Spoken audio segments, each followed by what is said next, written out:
Chapter 11. The Shrimp Business. Well, I finally went home to Mobile again. The train got into Mobile Station about 3 o'clock in the morning, and Sue and I got off. We walked into the town and finally found a place to sleep in an empty building. The next morning, I bought some breakfast and got Sue some bananas to eat. Then we went to see Mom. She was pleased to see me. "Oh, Forrest," she said, "you're home at last." "Yes, Mom," I said. But I didn't stay long. 2 days later, Sue and I got the bus to Bayou, Batre, where Bubba's parents lived, and I explained to Bubba's daddy about the shrimp business that Bubba and I planned to start after we came out of the Army. He listened, and he was very interested. And the next day, he took Sue and me out in his little boat to look for a good place to start the shrimp business. It took almost a month to start things up, to get nets and a boat and everything. Finally, the day came when Sue and I were ready to go shrimping, and by that night we had hundreds and hundreds of shrimps in our nets. It was the beginning of my shrimp business. We worked hard all that summer and that autumn and winter and the next spring. And after a year, Mom was working for me, and Mr. Tribble, and Curtis, my old football friend, and Bubba's daddy. At the end of that year, we had $30,000. Everybody was very happy. But me? I was thinking of Jenny, of course. I wanted to find her again. And one day, I dressed in my best clothes and got the bus to Mobile, and I went to Jenny's mom's house. "Forrest Gump," she said when she saw me. "Come on in."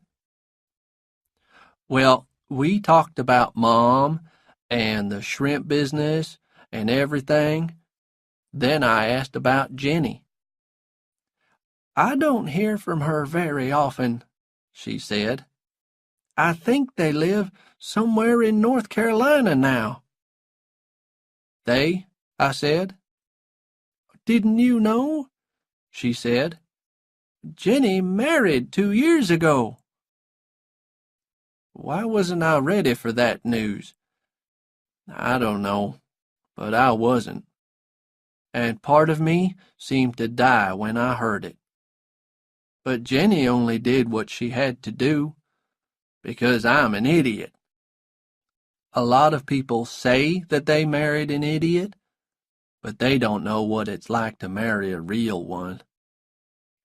I cried that night, but it didn't help. "I'm just going to work hard," I told myself. "It's all I can do." And I did. And at the end of that year, we had $75,000. Time went on. I looked in the mirror and saw lines on my face and gray in my hair. The business was doing well, but I asked myself, "What are you doing all this for?" And I knew that I had to get away. Mr. Tribble understood. "Well, why don't you tell everybody that you're taking a long holiday, Forrest?" he said. "The business will be here when you want it again." So I did. Sue came with me, and we went to the bus station. "Where do you want to go?" the woman in the ticket office asked. "I don't know," I said. "Why don't you go to Savannah?" she said. "It's a nice town." "Okay," I said. Chapter 12. Little Forrest. Sue and I got off the bus at Savannah. Then I went and got a cup of coffee and sat outside the bus station. What could I do next? I didn't know. So after I finished my cup of coffee, I took out my harmonica and began to play. I played 2 songs, and a man walked past and threw some money into my empty coffee cup. I played 2 more songs, and soon the cup was half full of money. By the end of the next week, we were getting $10 a day. Then, one afternoon when I was playing to some people in the park, I noticed that a little boy was watching me carefully. Then I looked up and saw a woman who was standing near him. It was Jenny Curran. Her hair was different, and she looked a bit older and a bit tired, but it was her all right.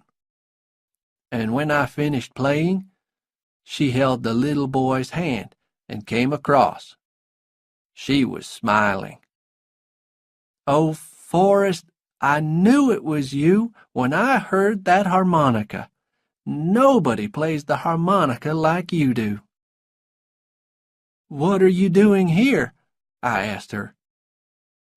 "We live here now," she said. "Donald works in a business here in Savannah. We came here about 3 years ago." When I stopped playing, the rest of the people walked away. Jenny sat next to me, while the little boy started playing with Sue. "Why are you playing your harmonica in the park?" asked Jenny. "Mom wrote and told me about your shrimp business and how rich you were." "It's a long story," I said.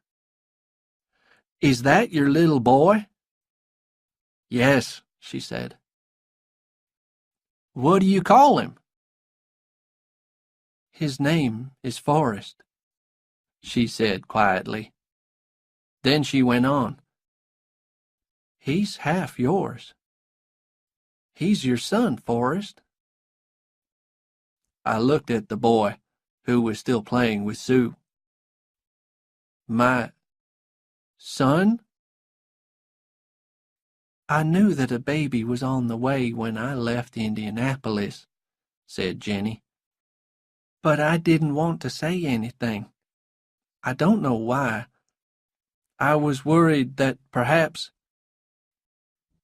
he would be an idiot," I finished for her. "Yes, but Forrest, he's not an idiot. He's really clever." "Are you sure that he's mine?" I asked. "I'm sure," said Jenny. "He wants to be a football player." I looked at the boy. "Can I see him for a minute or two?" "Of course," said Jenny, and she called to him. "Forrest, I want you to meet another Forrest. He's an old friend of mine." The boy came and sat down. "What a funny animal you've got," he said. "He's an ape," I said. "His name is Sue." "Why is it called Sue if it's a he?" I knew then that I didn't have an idiot for a son. "Your mom tells me that you want to be a football player." "Yes," he said. "Do you know anything about football?" "A bit," I said. "But ask your daddy. He'll know more than me." He put his arms round me for a second, then went off to play with Sue again. Jenny looked at me. "How long have we been friends, Forrest? 30 years? Sometimes it doesn't seem true." She moved nearer and gave me a kiss. "Idiots," said Jenny. "Who isn't an idiot?" Then she got up and held little Forrest's hand, and they walked away. Well, after that, I did a few things. First, I phoned Mr. Tribble and told him to give some of my money from the shrimp business to my mom, and some to Bubba's daddy. Then send the rest to Jenny and little Forrest, I said. That night, I sat up thinking. Perhaps I can put things right with Jenny, I thought, now that I've found her again. But the more I thought about it, the more I finally understood that it was better for the boy to be with Jenny and her husband and not to have an idiot for a father. An idiot? Yes, I'm an idiot.